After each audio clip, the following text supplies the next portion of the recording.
Bible గ్రంథములో నుండి మత్తయి సువార్త 25వ అధ్యాయము. మత్తయి సువార్త 25వ అధ్యాయము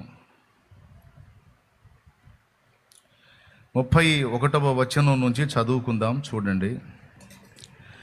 తన మహిమతో మనుష్య కుమారుడును ఆయనతో కూడా సమస్త దూతలను వచ్చునప్పుడు ఆయన తన మహిమగల సింహాసనం మీద ఆసీనుడై ఉండును.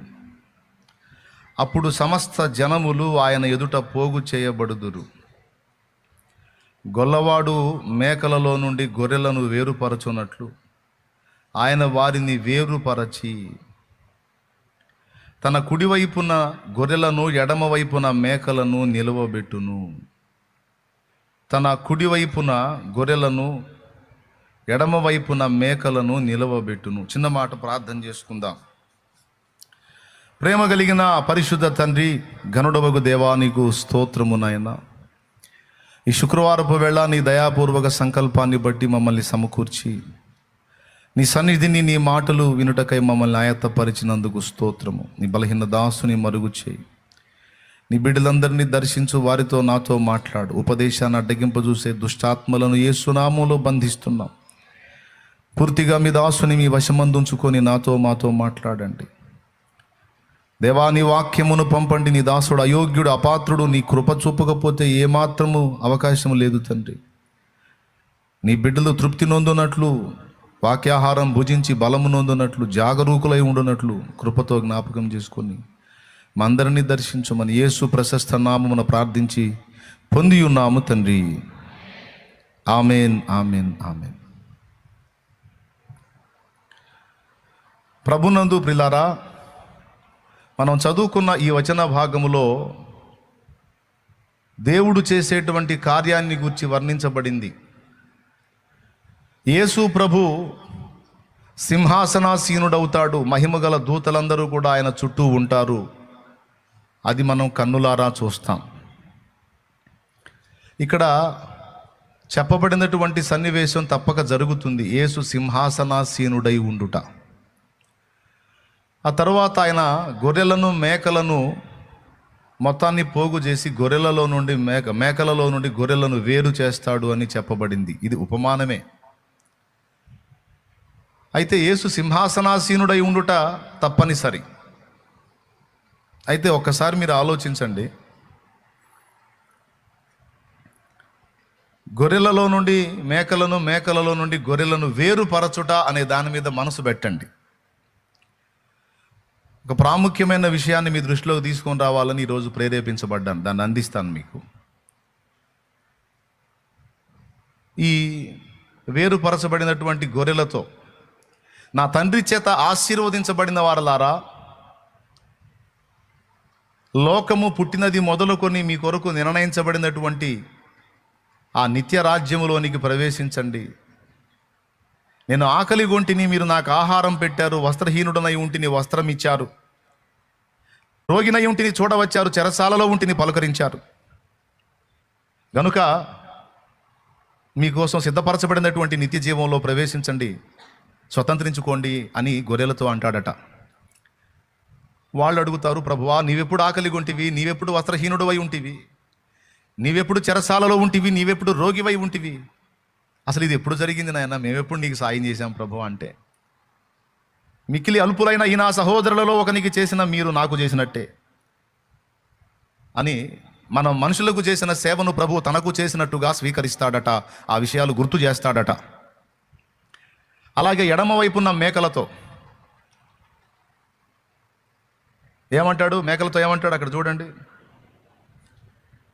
శపింపబడిన వారలారా, నన్ను విడిచి అపవాదికిని వాని దూతలకును సిద్ధపరచబడిన నిత్యాగ్నిలోనికి పోవుడి. నేను ఆకలి గొంటిని, మీరు నాకు భోజనము పెట్టలేదు. దప్పిగొంటిని, మీరు నాకు దాహం ఇయ్యలేదు. పరదేశినై ఉంటిని, నన్ను చేర్చుకోలేదు. దిగంబరినై ఉంటిని, బట్టలు ఇయ్యలేదు. రోగినై చెరసాలలో ఉంటిని, మీరు నన్ను చూడ రాలేదని చెప్పును. అప్పుడు వాళ్ళు అడుగుతారు, నువ్వెప్పుడు ఆకలి కొని ఉన్నావు? నువ్వెప్పుడు పరదేశివై ఉన్నావు? నువ్వెప్పుడు వస్త్రహీనుడవై ఉన్నావు? మేము నీకు చేయకపోవటం ఏంటి ప్రభా? నువ్వు కనపడితే మేము చెయ్యమా అంటే, అప్పుడు ఆయన అంటాడు, మిక్కిలి అల్పులైన వీరిలో ఒకరికైనాను మీరు ఇలాగూ చేయలేదు గనుక నాకు చేయలేదని మీతో నిశ్చయముగా చెప్పుచున్నానని వారితో అనును. వీరు నిత్య శిక్షకును, నీతిమంతులు నిత్య జీవమునకును పోవుదురు. ఒకసారి బైబిల్ గ్రంథాన్ని పరిశీలించి చదివితే నిజంగా అక్షరార్థంగా ఇది ఇలానే జరిగిద్దా అంటే ఇందులో రెండు రకాల వ్యక్తులు కనపడుతున్నారు. ఒకటేమో గొర్రెలు వంటి వ్యక్తులు, ఒకటేమో మేకలు.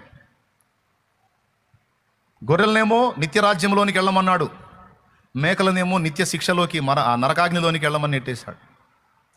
వాస్తవంగా ఇది ఒకే టైంలో జరిగేది కాదు, ఇది రెండు కాలములలో జరిగే తీర్పు. ఇది రెండు కాలములలో జరిగే తీర్పు. ఉపమానములో అక్కడ మెయిన్గా తీసుకున్నది ఏంటంటే ప్రేమ. సాటి వ్యక్తి మీద ప్రేమ చూపించి ఆకలికి ఆహారం ఇచ్చి, దాహానికి నీళ్ళు ఇచ్చి, వస్త్రహీనునికి వస్త్రం ఇచ్చి, రోగిని పలకరించి చెరసాలలో ఉన్నవానికి కొంచెం ఆదరణ కలిగించి, సాటి మనిషికి ప్రేమ చూపేవానికి ఇలా నిత్యరాజ్యం ఉంది. ఆ ప్రేమ లేనివాడు నిత్య శిక్షలోకి వెళతాడు అనే దాన్ని మెయిన్గా చూపించడానికి ఎగ్జాంపుల్ చెప్పాడు. యేసు సింహాసనాసీనుడై ఉండుట వాస్తవమే, అది ఎగ్జాంపుల్ ఏం కాదు, అది రియలే, నిజంగా జరుగుతుంది. మహిమగల దూతలు ఆయన చుట్టూ ఉండేది కూడా నిజమే, అది కూడా రియల్గా జరుగుతుంది. ఇలా రెండు రకములైన వ్యక్తులను వేరుపరిచే ప్రక్రియ కూడా రియల్గా జరుగుతుంది. కానీ అది రెండు కాలములలో జరుగుతుంది. మొట్టమొదట భూమి మీద నుండి పునరుద్ధానము చెందేది సంఘము. యేసుక్రీస్తు సువార్త ప్రకటింపబడిన నాట నుండి నేటి వరకు, ఆయన రాకడ వరకు ఎంతమంది ఆయన యందు విశ్వాసం ఉంచి నిద్రించారో, ఆయన యందు విశ్వాసం ఉంచి ఆయన రాకడ వరకు నిలిచి ఉన్నారో, వీరందరూ కూడా మొదట ఎత్తబడతారు. ఒకవేళ యేసయ్య రాకడికి కొంతమంది చనిపోయి సమాధుల్లో ఉంటే వాళ్ళు లేపబడతారు. ఒకవేళ యేసయ్య రాకడ వరకు మన లక్కు కుదిరి మనం సజీవంగానే ఉంటే మనం చావవలసిన అవసరం లేదు, కానీ అలాగున్న రెప్పపాట్లో మార్పు చెందుతామని వాక్యం చెప్పింది. 1 కొరింథీ పత్రిక 15వ అధ్యాయము 53వ వచనం, 52, 53 వచనాల నుంచి కిందికి చదివితే, ఇదిగో మీకు ఒక మర్మము తెలుపుచున్నాను, మనమందరము నిద్రించము గాని ఒక రెప్పపాటున కడబూరం రోగగానే మనమందరము నిమిషములో ఒక రెప్పపాటున కడబూరం రోగగానే మనమందరము మార్పు పొందుదము అన్నాడు. అప్పటికి 6 బూరలు ఊదబడతాయి. 7వ బూరని కడబూర అంటారు. కడబూర లేక చివరి బూర. మనం ఎత్తబడ్డాక బూరలు ఊదబడటం కాదు, మనం భూమి మీద ఉండగానే బూరలు ఊదబడతాయి. ఒక్కొక్క దూత ఒక్కొక్క బూర ఊదినప్పుడు భూమి మీద ఒక్కొక్క సంభవం జరుగుతుంది. దేవునికి స్తోత్రం. 5వ దూత బూర ఊదినప్పుడు, ప్రకటన గ్రంథము 9వ అధ్యాయము, 5వ దూత బూర ఊదినప్పుడు, ఒక్కొక్క దూత బూర ఊదినప్పుడు భూమి మీద ఒక్కొక్క సంభవం జరుగుతున్నట్టు మనకు కనపడుతుందండి. చూడండి, దూతలు బూరను పట్టుకొని ఊదటానికి సిద్ధమయ్యారు. మొదటి దూత బూర ఊదినప్పుడు ఏం జరుగుతుంది అనే ఆ విషయాలు 6వ వచనం, 8, 6 చదవండి ఒకసారి.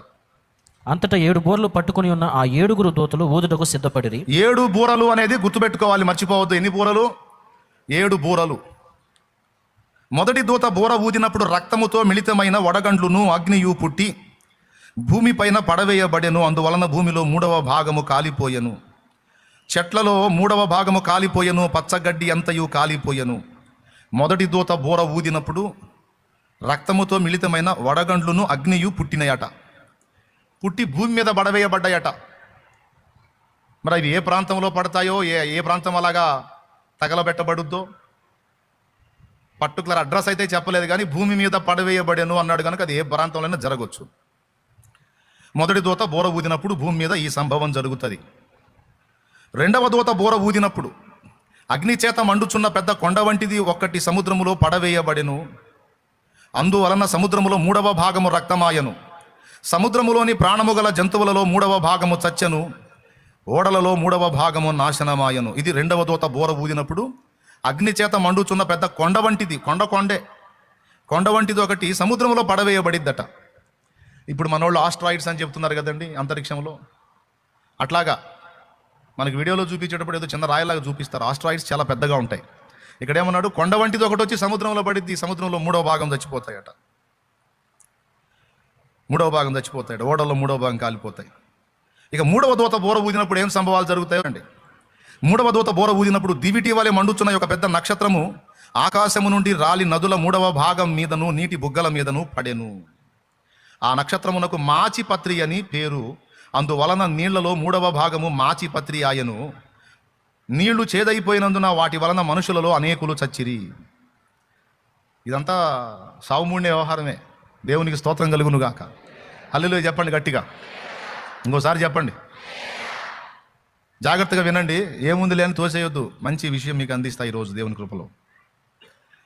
3వ దూత బోర ఊదినప్పుడు జరిగే సంభవం ఇది.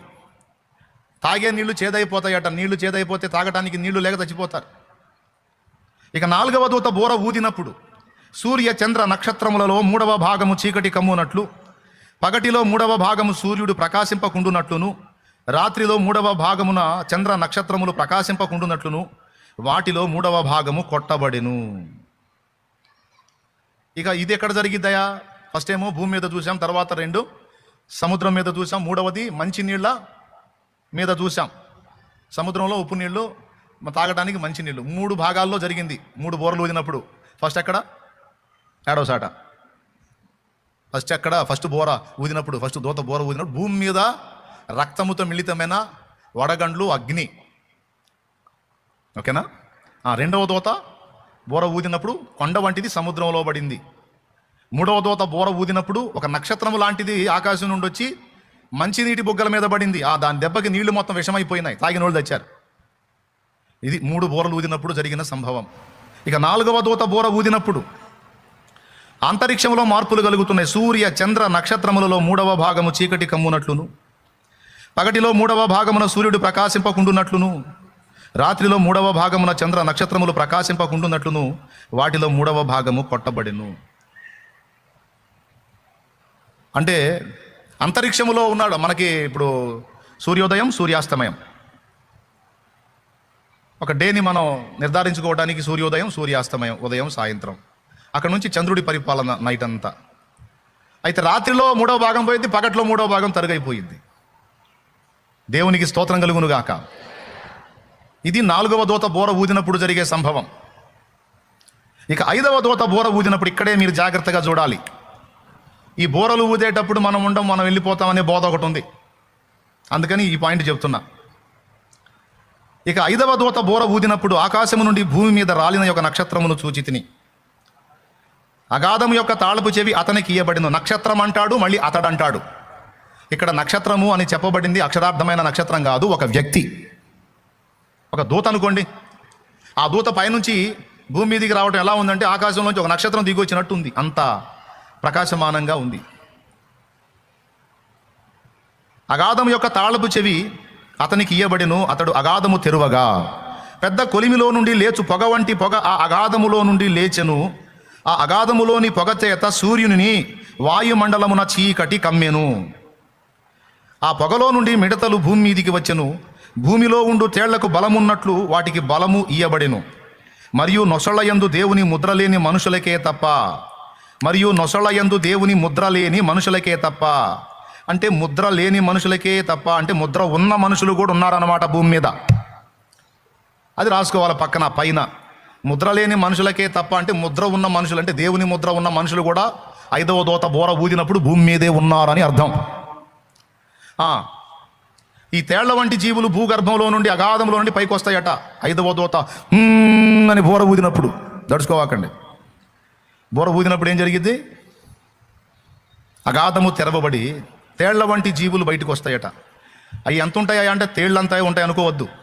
యుద్ధము వాటి అవతారం చెప్తున్నాడు చూడండి.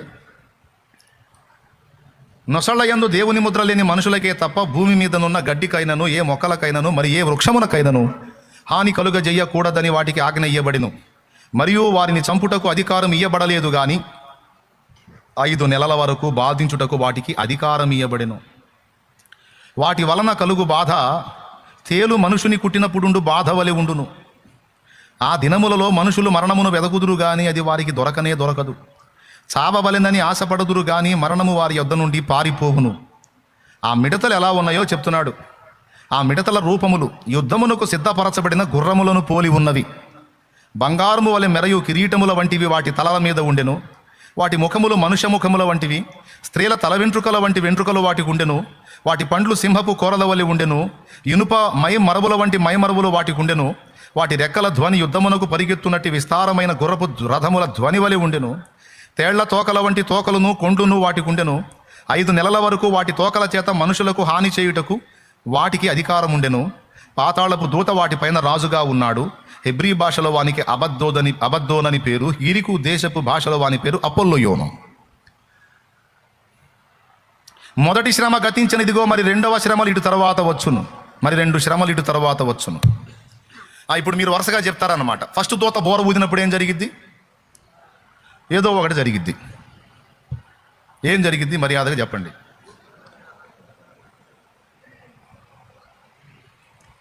రైట్. భూమి మీద రక్తముతో మిళితమైన వడగండ్లు, అగ్ని పుట్టి.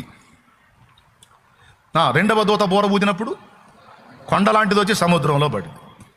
మూడవ దూత బోర ఊదినప్పుడు ఒక నక్షత్రం లాంటిది వచ్చి నీటి బుగ్గల మీద పడి నీళ్ళన్నీ మాచిపచ్చిరైపోతాయి, చేదైపోతాయి, విషంతో నిండిపోతాయి, తాగిన వాళ్ళు చచ్చిపోతారు. నాలుగవ దూత బోర ఊదినప్పుడు సూర్య చంద్ర నక్షత్రాదులలో మార్పులు కలుగుతాయి. మూడవ భాగం చీకటి గమ్మిద్ది. పగటిలో 3వ భాగం, రాత్రిలో 3వ భాగం కొట్టబడిద్ది.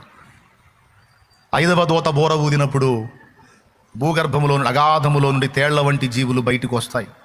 న్యూస్లో అది హాట్ టాపిక్ అయిపోయింది. ఈ జీవులు ఎక్కడి నుంచి వచ్చాయో తెలియదు, భయంకరంగా మనుషుల్ని వేధిస్తున్నాయి అని అందరూ హడావుడైపోతారు. ఈరోజు భూకంపం కలిగితే, లేదా పెను తుఫాను కలిగితే, లేదా 300 కిలోమీటర్ల వేగంతో గాలి కొడితే, చరిత్రలో కని విని ఎరుగని రీతిలో వియత్నాంలో ఘోరమైనటువంటి పెనుగాలి విధ్వంసం టాంటడాంటాం. మనుషులు గాల్లో ఎగిరిపోవటం మీరు ఎప్పుడైనా చూసారా? అయితే ఇప్పుడు వియత్నాంలో అదే జరుగుతుంది. గంటకి 350 కిలోమీటర్ల వేగంతో గాల్లో వీస్తూ వాహనాలు, ఇళ్ళు, మనుషులు మొత్తం గాలికి ఎగిరిపోతున్న పరిస్థితులు మీరు చూస్తారా అని వీడియో వేస్తాడు వాడు.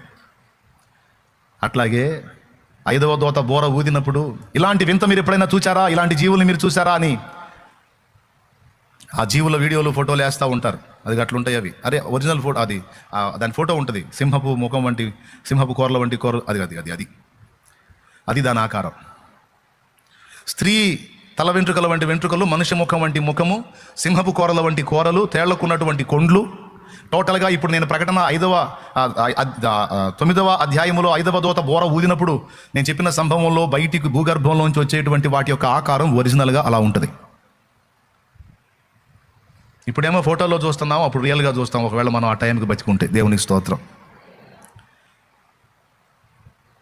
అందరు కాకపోయినా కొందరైనా ఉంటారని నా నమ్మకం. ఏమో దేవుని కృప అయితే మనం కూడా ఉంటాం. కాకపోతే వృద్ధాప్యానికి వచ్చి ఉండొచ్చు మనం. అర్థమైందా? అలాంటి జీవులు భూగర్భంలోంచి బయటకు వస్తాయి. అయితే ఇవి బయటికి వచ్చి ఎవరిని కొడతాయని చెప్పాడు?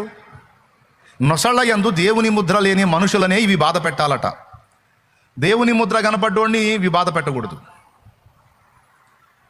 అంటే దేవుని ముద్ర లేనోడు ఎవరి ముద్ర వేయించుకొని ఉంటాడు? అంత్యాబద్ధ క్రీస్తు ముద్ర వేయించుకొని ఉంటాడు. ఆ ముద్ర ఎవడైతే వేయించుకున్నాడో వాడికి మూడిద్ది, వాడిని కొడతాయి ఇవి.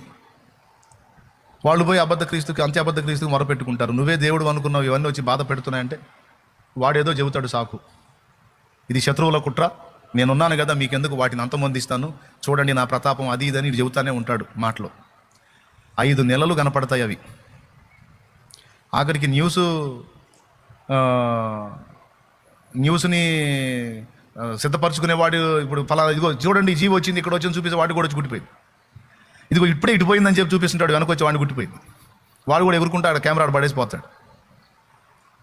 తేలు మనిషిని కుట్టినప్పుడు ఎంత బాధ ఉంటుంది ఎంతమంది తెలుసు? ఎప్పుడన్నా తేలు కుట్టిన వాళ్ళు ఎవరి నుండి చేతులు ఎత్తండి, నాకు కుట్టిందని. నేను భలే హాయిగా ఉంటుందా? భయంకరమైన నొప్పి అంట. దేవుడి దేవల నాకైతే కుట్టలేదు, కుట్టించుకోవాలని కూడా అనుకోవట్లేదు. దేవునికి స్తోత్రం, హల్లెలూయా. అట్లుంటుందంట, భలే నొప్పి అంట తేలు కుడితే. అలాగున ఇది వెళ్ళి కుట్టి వెళ్ళిపోయింది, సంపదో. వీడు చావాలని ఎంత ప్రయత్నం చేసినా చావు రాదట. ఆ దినములలో మనుషులు మరణమును వెదగుదురు కానీ అది వారి యొద్ద నుండి పారిపోవును. చావాలంటే చావు రాదు, బతకాలంటే బతకలేరు. ఏమండి, చచ్చిపోవాలని ఏదైనా ఎత్తైన దాని మీద నుంచి దూకాడు అనుకో, చచ్చిపోడు. కాళ్ళు చేతులు తిరిగి ఆసుపత్రిలో పడతాడు. ఆసుపత్రిలో కట్లతో ఉంటే ప్రశాంతం ఆడకొచ్చి ఒకటి గుట్టిపోయింది. దేవుని స్తోత్రం.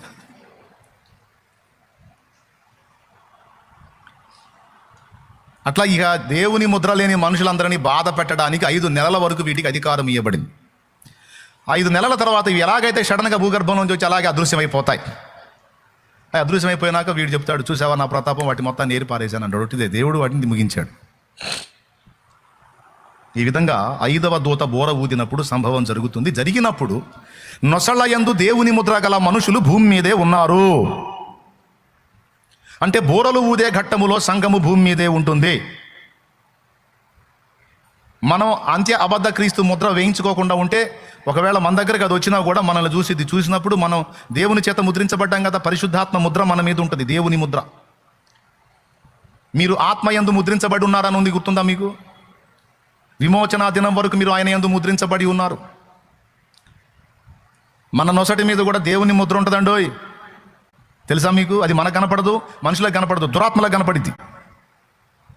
అందుకే మనం కనపడ్డప్పుడు అవి సర్దుకుంటాయి. మరి ఎందుకు అనుకున్నావు? దేవుని చేత ముద్రించబడినటువంటి ముద్ర మన మీద ఉంది. మారు మనసు పొంది పాపక్షమాపణ నిమిత్తం బాప్తిస్మం ఎప్పుడైతే పొందామో ఆ ముద్ర మనకు వచ్చేస్తుంది. ఇక మనం దేవుని సంబంధులం, విశ్వాసమును బట్టి దేవుని కుమారులం కుమార్తెలం. ఆ అధికార ముద్ర మన మీదకి వచ్చేసిద్ది. అది అంధకార శక్తులకు, దురాత్మలకు, సైతానుకు, దయ్యములకు కనపడిద్ది. అది అందుకే మన జోలికి రావడానికి సాహసం చేయవు. మనం ఏదన్నా ప్రేమతో సంధిస్తే వచ్చి ఆడుకుంటాయి. మన ప్రమేయం లేకుండా, మన పర్మిషన్ లేకుండా అవి మన దగ్గరకు వచ్చి ఆడుకోవడానికి లేదు. ఇది వాస్తవం. ఎంతమందికి అర్థమైంది? అందుకే బాప్తీసం పొందండి, మారు మనసు పొందండి, బాప్తీసం పొందండి అని బతిమాలేది. రక్షణ పొందిన వాళ్ళందరూ దేవుని ముద్ర పొందుకొని దేవుని లిస్టులోకి వెళ్తారు.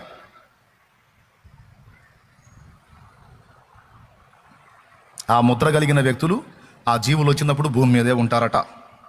ఓకేనా? ఇప్పుడు ఇంకొకటి చూద్దాం. 9వ అధ్యాయము 13వ వచనం నుంచి 6వ దూత బోర ఊదినప్పుడు. చదువుకోవాలి, తప్పదండి. భవిష్యత్తు తెలుసుకోకపోతే ఎట్లా, ఎటు కాకుండా పోతాం. అందుకే ఫ్యూచర్ తెలుసుకోవాలి. ఇక 6వ దూత బోర ఊదినప్పుడు జరిగే సంభవం. 6వ దూత బోర ఊదినప్పుడు దేవుని ఎదుట ఉన్న సువర్ణ బలిపీఠం యొక్క కొమ్ముల నుండి యొక్క స్వరము, యూఫ్రటీసు అను మహానది యొద్ద బంధింపబడి ఉన్న 4 దూతలను వదిలిపెట్టుమని బోర పట్టుకొని ఉన్న ఆ 6వ దూతతో చెప్పుట వింటిని. మనుషులలో 3వ భాగమును సంహరింపవలెనని అదే సంవత్సరమున, అదే నెలలో, అదే దినమున, అదే గంటకు సిద్ధపరచబడి ఉండిన ఆ 4 దూతలు వదిలిపెట్టబడిరి. వీళ్ళు ఎక్కడున్నారు? యూఫ్రటీసు నది దగ్గర బంధింపబడి ఉన్నారు. ఈ మధ్య వీడియోలు హల్చల్ చేస్తున్నాయి, అని సౌండ్ వస్తుంది. ఆ దూతల సౌండ్ అని చెప్తున్నారు. వాళ్ళ సౌండ్ ఏం బయటికి వినపడదు. ఆ యూఫ్రటీస్ నది ఇంకా ఎండిపోలేదు, అది పూర్తిగా ఎండిపోయి రహదారి ఏర్పడి ఆ ఘట్టమంతా కూడా 2వ అర్ధవారంలో జరుగుతుంది, మొదటి అర్ధవారంలో కాదు. ఇప్పుడే హడావుడి చేస్తూ ఉన్నారు కొంతమంది, దానికి కొంచెం టైం ఉంది. అయితే యూఫ్రటీసు అను మహానది దగ్గర 4 దూతలు బంధింపబడి ఉన్నారట. ఆ 4 దూతలు వదిలిపెట్టబడ్డారట. ఎందుకు? మనుషులలో 3వ భాగమును సంహరించడానికి. మనుషులలో 3వ భాగం అంటే ఇప్పుడు 100 కోట్ల మంది మనుషులు ఉన్నారనుకుంటే 3వ భాగం ఎంత? 33.5 కోటి. అట్లా మనుషులందరిలో 3వ భాగం అంటే ఎంతమంది పోతారో చూడు. అది కూడా ఏ సమయానికి చెప్తున్నాడు చూడండి.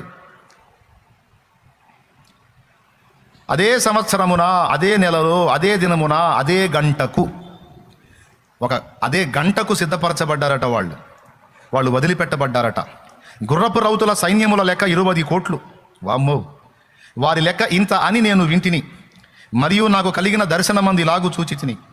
ఆ గుర్రములకును వాటి మీద కూర్చుండి ఉన్న వారికిని నిప్పు వలె ఎరుపు వర్ణము, నీల వర్ణము, గంధక వర్ణముల మైమరవులుండెను.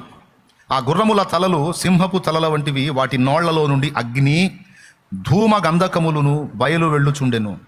ఈ 3 దెబ్బల చేత, అనగా వీటి నోళ్ల నుండి బయలు వెడలుచున్న అగ్ని, ధూమ గంధకముల చేత మనుషులలో 3వ భాగము చంపబడెను. ఆ గుర్రముల బలము వాటి నోళ్ల యందును వాటి తోకల యందును ఉన్నది. ఎందుకనగా వాటి తోకలు పాముల వలె ఉండి తలలు కలిగిన వైనందున వాటి చేత అవి హాని చేయును. ఈ దెబ్బల చేత చావక మిగిలిన జనులు దయ్యములను, చూడను, వినను, నడువను శక్తి లేనివై బంగారు, వెండి, కంచు, రాయి, కర్రలతో చేయబడిన తమ హస్తకృతములైన విగ్రహములను పూజింపకుండా విడిచిపెట్టున్నట్లు మారు మనసు పొందలేదు. మరియు తాము చేయుచున్న నరహత్యలను, మాయమంత్రములను, జార చోరత్వములను చేయకుండునట్లు వారు మారు మనసు పొందినవారు కారు. భవిష్యత్తులో ఈ జారత్వములు, చోరత్వములే కాదు, మాంత్రిక విద్యలు, నరహత్యలు ఇవన్నీ కూడా ఎక్కువైపోతాయి.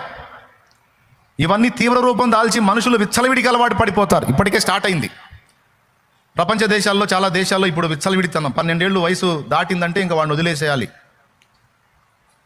అమెరికా, ఆస్ట్రేలియా లాంటి దేశాల్లో వాడి జోలికి పోకూడదు, ఇక వాడిని తన్నకూడదు. వాడు ఏదన్నా ఇబ్బంది పడి కేసు పెట్టాడంటే తల్లిదండ్రిని కూడా తీసుకెళ్ళి లోపలేస్తారు, కేసు అవుతుంది. 12 ఏళ్ళు వచ్చినాయి అంటే శుభ్రంగా ఇంక వదిలేయాలి వాడిని, వాడి ఇష్టం వచ్చినట్టు వాడు జీవించవచ్చు, వాడికి స్వేచ్ఛ. 12 నిండిందంటే 13 టీనేజ్ అన్నమాట, 13 టీనేజ్. అక్కడ నుంచి ఆ వయసు నుంచి వాళ్ళు ఇష్టం వచ్చినట్టు తయారైపోయి డ్రగ్స్కి బానిసలు, విచ్చలవిడి జీవితాలకు అలవాటు పడిపోయి సర్వనాశనం అయిపోతున్నాయి చాలా దేశాలు. అమెరికా లాంటి దేశంలో గన్ కల్చర్. వాడు ఎందుకు చంపుతాడో తెలియదు, వాడికి పిచ్చి లేచిందంటే బాగా బుర్ర నిండా డ్రగ్ తీసుకొని దొరికినట్టు గాల్చి పాడేస్తాడు, చివరికి వాడిని గాల్చి చేస్తాడు, సస్తాడు. అట్లా ఎన్ని జరిగినాయో జరుగుతున్నాయో. విచ్చలవిడి జీవితాలు వచ్చేస్తాయి అందరికీ. నాగరికత పెరిగే కొద్దీ భక్తి క్షీణించిపోయి దేవుని అదుపాజ్ఞల్లో మనం ఉండాలి, దేవుని భయములో ఉండాలి. ఈ జారత్వాలు, చోరత్వాలు, నరహత్యలు, మాంత్రికత్వాలు వద్దు మనకి అని చెప్పేవాడిని కూడా విసిగించుకుంటారు, ఏసడించుకుంటారు. పరిశుద్ధంగా జీవించండి, నీతిగా బతకండి, న్యాయంగా బతకండి, సాటివాడి మీద ప్రేమ కలిగి ఉండండి అని చెప్తే కూడా ఒప్పుకోరు. రాను రాను రాను రాను విచ్చలవిడి ఎక్కువైపోతుందండి. గుర్తుపెట్టుకోండి. నిద్రోచన గట్టిగా స్తోత్రం చెప్పండి. మెలుకుతున్న వాళ్ళు చెప్పండి గట్టిగా. 6వ దూత బోర ఊదినప్పుడు మనుషులలో 3వ భాగము చత్తురట. ఈ 4 దూతలు వదిలిపెట్టబడతారు. ఆ దూతల కింద ఉన్న సైన్యము 20 కోట్లు. ఎంతమంది వస్తారో చూడండి, ఇక లైన్లు హతం చేస్తారు. మనుషులలో 3వ భాగం అయిపోతారు. జరుగుతుంది ఇది. ఇప్పుడు ఎన్ని బోర్లు అయిపోయినాయి చెప్పండి? అయిందా? దేవునికి స్తోత్రం కలుగునుగాక. ఇప్పుడు 7వ బోర. దీన్ని ఏ బోర అంటాము? కడబోర అంటాం. ఎన్నో బోర? 7వ బోర అంటే చివరి బోర లేక కడబోర. ఈ కడబోర ఊదిన తర్వాత ఇంకా మళ్ళీ బోరలు ఊదబడవు. 6 బోరలు అయిపోయినాయి. ఒక్కొక్క బోర ఊదినప్పుడు ఒక్కొక్క సంభవం జరిగింది. ఇక ఇప్పుడు ఊదబోయే బోర 7వ బోర. ఇప్పుడు దీని మీద, ఈ బోర గురించి ఒక పెద్ద మ్యాటర్ చెప్పాడు. ఇప్పుడు మనం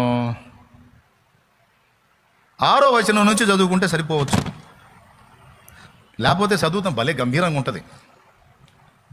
నేనే చదువుతాను, ఇబ్బంది ఏం లేదు. బలిష్ఠుడైన వేరొక దూత పరలోకము నుండి దిగివచ్చుడో చూచి తిని, ఆయన మేఘము ధరించుకొని ఉండెను, ఆయన శిరస్సు మీద మేఘధనస్సు ఉండెను, ఆయన ముఖము సూర్యబింబము వలెను, ఆయన పాదములు అగ్నిస్తంభముల వలెను ఉండెను, ఆయన చేతిలో విప్పబడి ఉన్న ఒక చిన్న పుస్తకం ఉండెను. ఆయన తన కుడి పాదము సముద్రం మీదను, ఎడమ పాదం భూమి మీదను మోపి సింహము గర్జించినట్లు గొప్ప శబ్దముతో ఆర్భటించెను. ఆయన ఆర్భటించినప్పుడు 7 ఉరుములు వాటి వాటి శబ్దములు పలికెను. ఆ 7 ఉరుములు పలికినప్పుడు నేను వ్రాయబోవుచుండగా, 7 ఉరుములు పలికిన సంగతులకు ముద్ర వేయము, వాటిని వ్రాయవద్దని పరలోకము నుండి ఒక స్వరము పలుకుట వింటిని. మరియు సముద్రము మీదను భూమి మీదను నిలిచి ఉండగా నేను చూచిన ఆ దూత తన కుడి చెయ్యి ఆకాశము తట్టు ఎత్తి, ఆ దూత పరలోకమును అందులో ఉన్న వాటిని, భూమిని అందులో ఉన్న వాటిని, సముద్రమును అందులో ఉన్న వాటిని సృష్టించి యుగయుగములు జీవించుచున్న వాని తోడు ఒట్టు పెట్టుకొని ఇక ఆలస్యం ఉండదు గాని 7వ దూత పలుకు దినములలో అతడు బోర ఊదబోవుచుండగా దేవుడు తన దాసులకు ప్రవక్తలకు తెలిపిన సువార్త ప్రకారము దేవుని మర్మము సమాప్తమగునని చెప్పాను. అంటే 7వ దూత బోర ఊదేంత వరకు కూడా సువార్త మర్మము రన్నింగ్లోనే ఉందన్నమాట, ప్రకటించబడతానే ఉంది. ఇక ఎప్పుడైతే 7వ దూత అని సౌండ్ ఇస్తాడో బ్రేక్ అయిపోయింది. ఇక సువార్త బ్రేక్ అయిపోయింది. అంటే అప్పుడు దాకా సువార్త మర్మము ప్రకటింపబడతానే ఉందంటే అప్పుడు సంఘం ఎక్కడ ఉన్నట్టండి? 7వ దూత బోర ఊతున్నప్పుడు సంఘం ఎక్కడ ఉన్నట్టు? భూమి మీదే ఉన్నట్ట. అంతకుముందు 6 బోరలు ఊదేటప్పుడు ఎక్కడున్నట్టు సంఘం? పెద్దగా చెప్పండి. 7వ దూత బోర ఊదేటప్పుడు కూడా సువార్త మర్మము సమాప్తమవు. యేసయ్య రాకడకు సూచనలేవి అని శిష్యులు మత్తయి సువార్త 24లో అడిగినప్పుడు యేసు ప్రభు ఏం చెప్పాడో ఒకసారి చూడండి. ఈ రాజ్య సువార్త అంతటా ప్రకటింపబడును, అటు తరువాత అంతము వచ్చునన్న మాట మీకు ఎంతమంది గుర్తుంది? జస్ట్ 24వ అధ్యాయము 14వ వచనం. అది మరియు ఈ రాజ్య సువార్త సకల జనములకు సాక్షార్థమై లోకమన్నతుడును ప్రకటింపబడును, అటు తరువాత అంతము వచ్చును. దేవునికి స్తోత్రము కలుగును గాక. ఏమండి, ఎప్పటిదాకా ప్రకటింపబడిద్ది? యేసు ప్రభు రాకడ వరకు సువార్త ఇప్పుడు 7వ దూత బోర ఊదినప్పుడు సువార్త మర్మము సంపూర్తి. ఇంతకీ సువార్త అంటే తెలుసు, సువార్త మర్మం ఏంటి? సువార్త మర్మం ఏంటో ఎఫెసీ పత్రిక 3వ అధ్యాయంలో పౌలు చెప్తున్నాడు. 6వ వచనం చూడండి. సువార్త మర్మము ఈ మర్మం ఏదనగా సమాప్తమగును అన్నాడు. ఇక్కడ ఏమన్నాడు? దేవుడు తన దాసులకు ప్రవక్తలకు తెలిపిన సువార్త ప్రకారము దేవుని మర్మము సమాప్తమగునని చెప్పాను. ఈ మర్మం ఏదనగా అదుగదుగదుగదు అక్కడ ఉన్న ప్రశ్నకి ఇక్కడ జవాబు. ఈ మర్మం ఏదనగా అన్యజనులు సువార్త వలన క్రీస్తు యేసునందు యూదులతో పాటు సమాన వారసులను, ఒక శరీరమందలి సాటి అవయములను, వాగ్దానములో పాలివారునై ఉన్నారనున్నదియే. అదే, యూదులే కాదు అన్యజనులు కూడా యేసు క్రీస్తునందు సువార్త వలన వారితో పాటు సమానులు, ఈక్వల్ క్యాడర్కి వచ్చేసారు. అండ్ వారితో పాటు ఒక శరీరంలో సాటి అవయవాలు. ఇది మర్మము. ఇదంతా సమాప్తమైపోయింది. దేవుని మర్మము సంపూర్తి అయిపోయింది 7వ దూత బోర ఊదినప్పుడు. అంటే 7వ దూత బోర ఊదిందాకా సంఘం భూమి మీదే ఉంటుంది. ఆ 7వ దూత ఊదేటువంటి బోరనే కడబోర అన్నాడు. దేవునికి స్తోత్రం. ఏ బోర?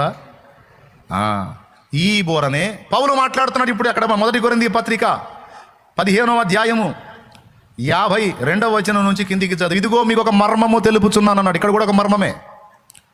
మనమందరము నిద్రించము గాని అదిగదిగో దేవుడు తన దాసులకు ప్రవక్తలకు తెలిపినటువంటి సువార్త ప్రకారమైన మర్మము, మీకు ఒక మర్మము తెలుపుతున్నాను. మనమందరము నిద్రించము గాని నిమిషములో ఒక రెప్పపాటున కడబోరం రోగగానే మనమందరము మార్పు పొందుతాము. దేవునికి స్తోత్రం కలుగునుగా. కడబోర అంటే ఎన్నో బోర అంటే 7 బోరలు ఊదేంత వరకు సంఘం భూమి మీదే. మనోళ్ళు అంటారు 4వ అధ్యాయంలోనే సంఘం ఎత్తబడింది సార్ అంటారు. అందుకే ఎన్నోసార్లు మొత్తుకొని చెప్పా, మళ్ళీ చెప్తున్నా. ప్రకటన గ్రంథమును వరుస క్రమంలో అర్థం చేసుకోవడానికి ప్రయత్నిస్తే తప్పకుండా తప్పులో కాలేస్తాం. ప్రకటన గ్రంథమును మిగిలిన పుస్తకాల్లాగా వరుసలో చదువుకొని వరుస క్రమంలో అర్థం చేసుకోవడానికి ప్రయత్నిస్తే మనం తప్పకుండా తప్పులో కాలేస్తాం. ప్రకటన గ్రంథము నర్మగర్భితము. దానిని పరిశుద్ధాత్మ అనుగ్రహించే ప్రత్యక్షతను బట్టి ప్రకటన గ్రంథమంతటిలోనూ ఒక అంశాన్ని గురించి చెప్పబడిన వచనాలన్నింటినీ ప్రోగు చేసుకొని కుప్పవేసుకొని వాటన్నిటిని ఒకదాని పక్కన ఒకటి సమకూర్చుకొని విషయాన్ని కాస్త అర్థం చేసుకోవాలి తప్ప మన మామూలు చరిత్ర పుస్తకాలు చదివినట్టు వరుస క్రమంలో చదువుకొని అర్థం చేసుకోవడానికి ప్రయత్నించినందుననే సంఘము శ్రమలకు ముందే వెళ్ళిపోతుంది అనే బోధ పుట్టింది. యోహానుని ఇక్కడికి ఎక్కి రమ్ము అని పిలిచిన పిలిపే సంఘము ఎత్తబడుట అని బోధించే వాళ్ళు ఇంతమంది ఉన్నారు. ప్రకటన గ్రంథం 4వ అధ్యాయములో ఇక్కడికి ఎక్కిరమ్ము అని పిలిపే సంఘం, యోహానుని ఎక్కిరమ్మని పిలిస్తే అదే సంఘమునకు పిలుపని కొంతమంది భ్రమించి 4వ అధ్యాయములోనే సంఘము ఎత్తబడిపోయింది. ఇక మిగిలిన అధ్యాయాలన్నిటా కూడా సంఘ ప్రస్తావన లేదు గనుక ఇక 4వ అధ్యాయం వరకే సంఘములకు లేఖలు అని సంఘాలను కూర్చిన ప్రస్తావన ఉంది. ఇక 4వ అధ్యాయంలో యోహానుకు పిలుపు వచ్చింది, అదే సంఘమునకు పిలుపు. ఆ తర్వాత సంఘము అనే మాట ఉండదు గనుక సంఘం ఎత్తబడిపోయిందని బోధిస్తున్న బోధ ప్రకటన గ్రంథాన్ని వరుసలో అర్థం చేసుకోవటం వలన పుట్టిన బోధ. మరి అట్లయితే ఇది అయిపోయిన తర్వాత కదా మరి బోర ఊదటం మొదలుపెట్టింది. 4వ అధ్యాయం అయిపోయినాక బోరలు ఊదారు.